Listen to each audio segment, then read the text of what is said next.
le racisme expliqué à ma fille Taha Benjalon.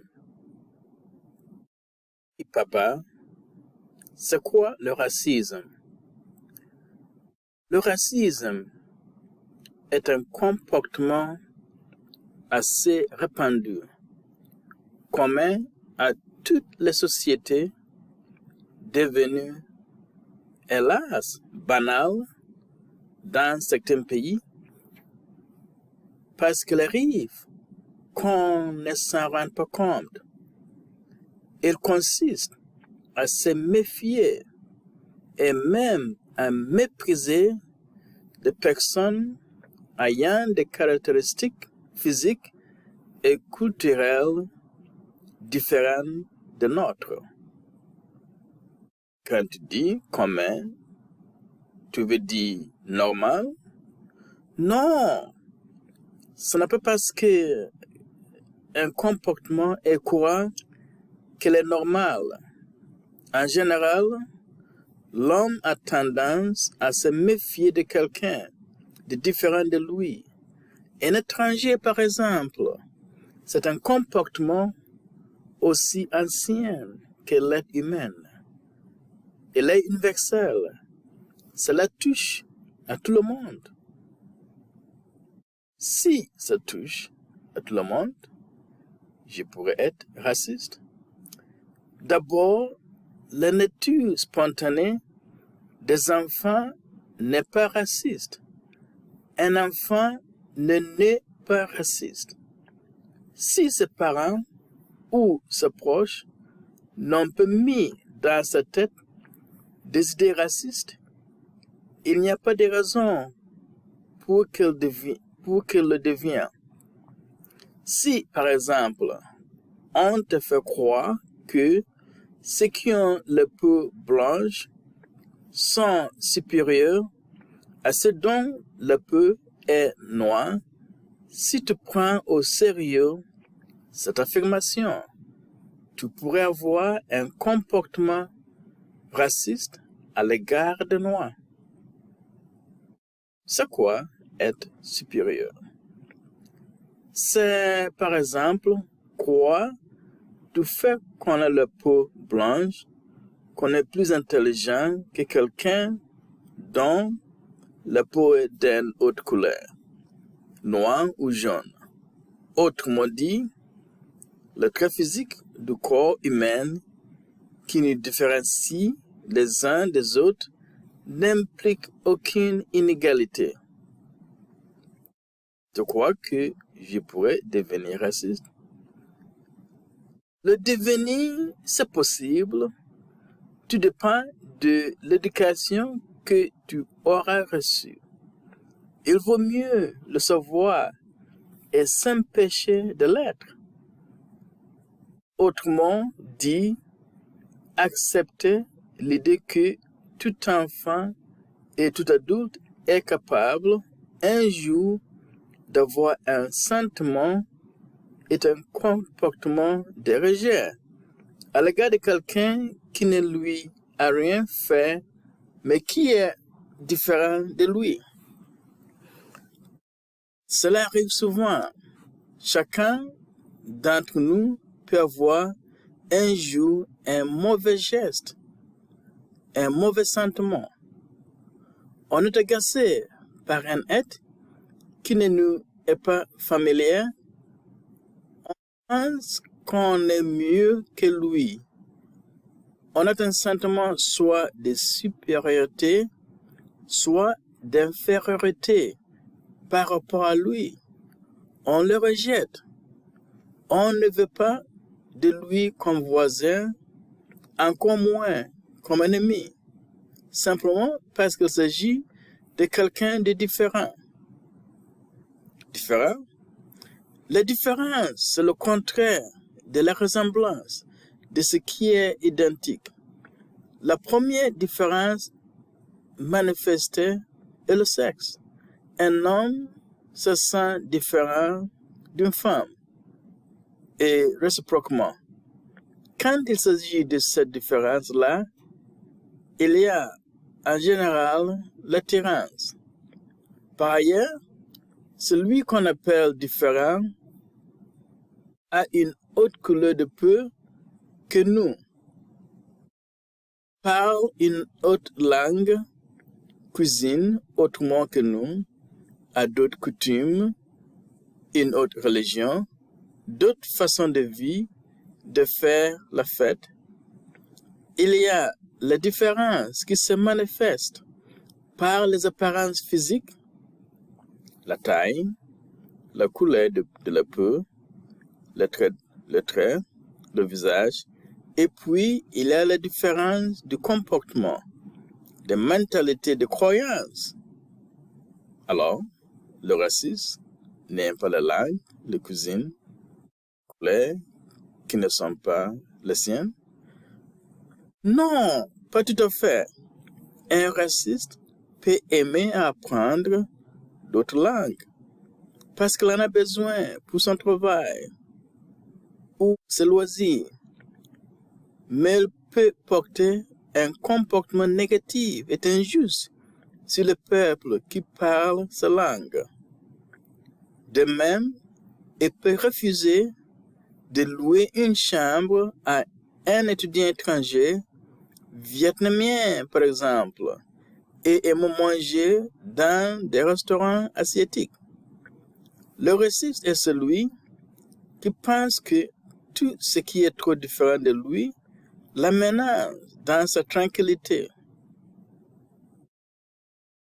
Le raciste qui se sent menacé? Oui, car il a peur de celui qui ne lui ressemble pas. Le raciste est quelqu'un qui souffre d'un complexe d'infériorité ou de supériorité. Cela revient au même puisque son comportement, dans un cas comme dans l'autre, sera du mépris. Et la peur? L'être humain a besoin d'être rassuré. Il n'aime pas trop ce qui risque de le déranger dans sa certitude. Il a tendance à se méfier de ce qui est nouveau. Souvent, on a peur de ce qu'on ne connaît pas. On a peur dans l'obscurité parce qu'on ne voit pas ce qui pourrait nous arriver quand toutes les lumières sont éteintes. On se sent sans défense face à l'inconnu. On imagine des choses horribles, sans raison. Ce n'est pas logique. Parfois, il n'y a rien qui justifie la peur. Et pourtant, on a peur. On a beau se raisonner, on réagit comme si une menace réelle existait. Le racisme n'est pas quelque chose de juste ou de raisonnable. Papa, si le raciste est un homme qui a peur, le chef de parti qui n'aime pas les étrangers doit avoir peur tout le temps.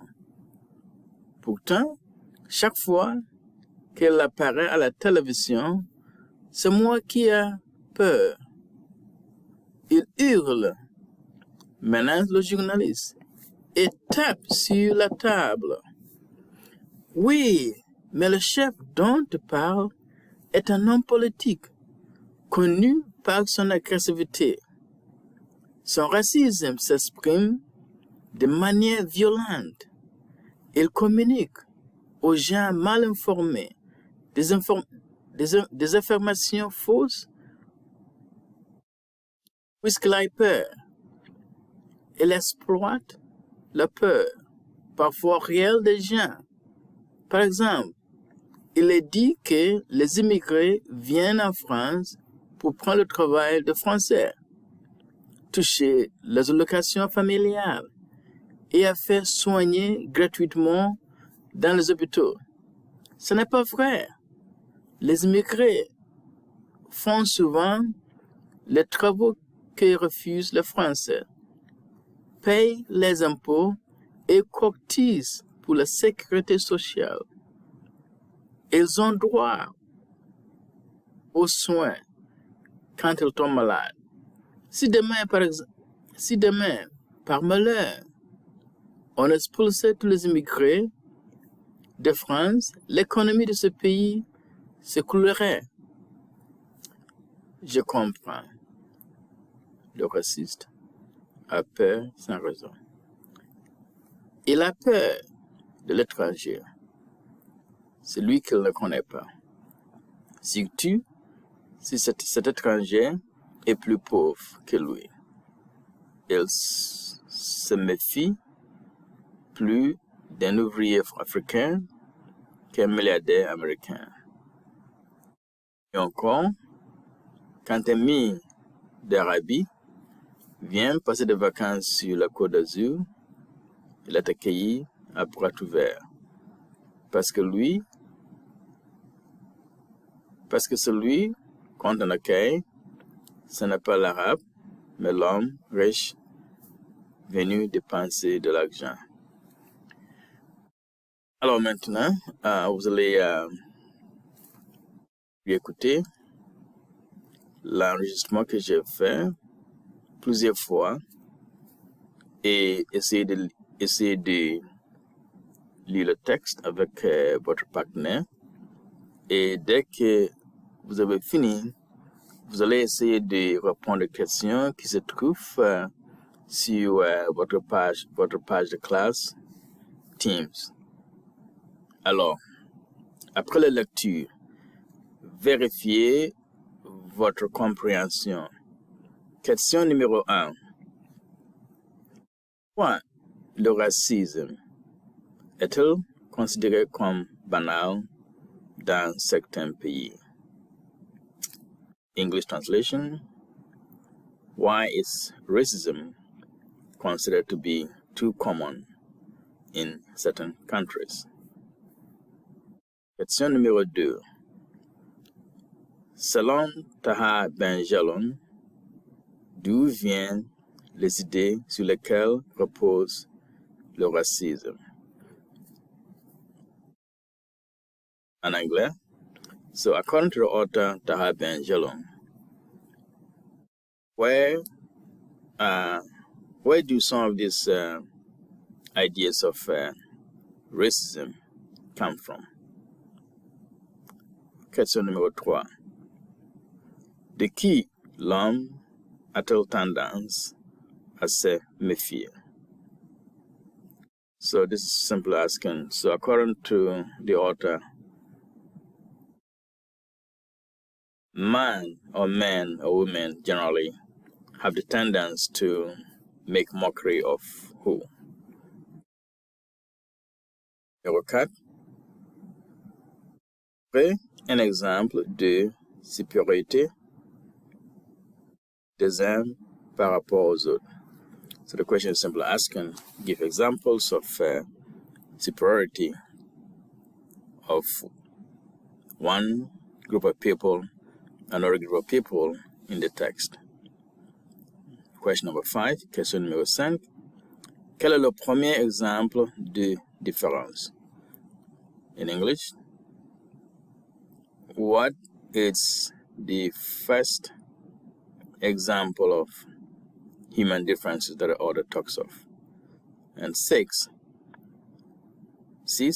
Comment quelqu'un qui aime la langue étrangère peut-il être raciste?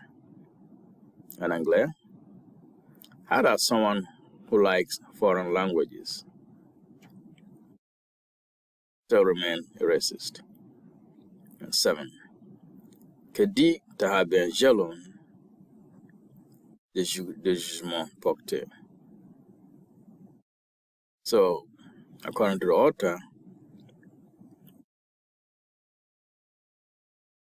what are some of the judgments that we have of others? 8. Qu'est-ce que les racistes imaginent?